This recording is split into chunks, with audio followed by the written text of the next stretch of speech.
My name is Salvatore Arico, and I'm a marine biologist by education, and I got increasingly interested in marine policy, which you can call the political side of our work.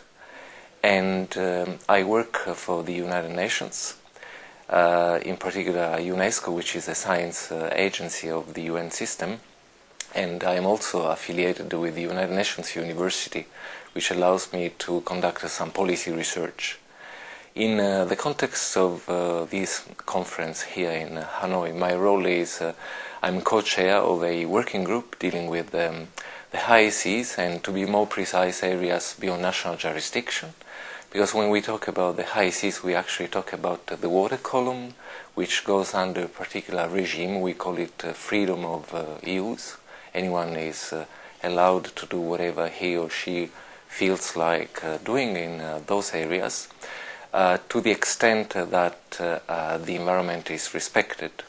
But then you also have the deep sea, the seabed, for which there is no clear legal regime.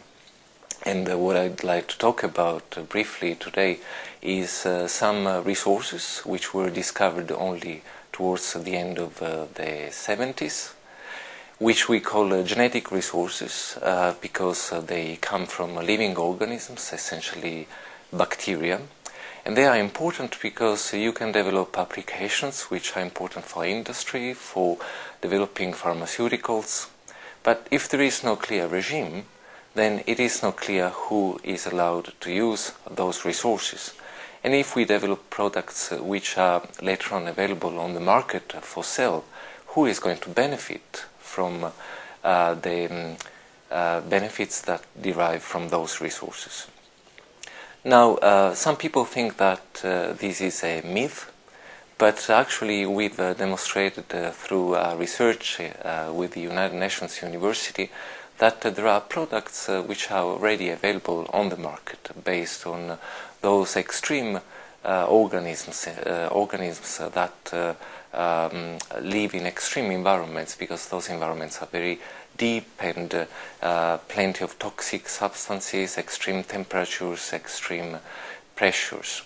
So only a few countries can access those areas, and we are trying to understand how what so far has been a prerogative of a lucky few can become a resource to the disposal of humankind as a whole.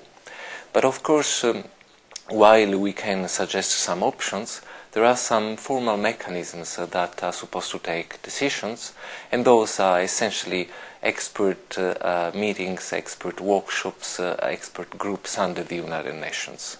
So what we are trying to do here is to gather views, to really put together all the various dimensions of the problem. How can we use those resources sustainably?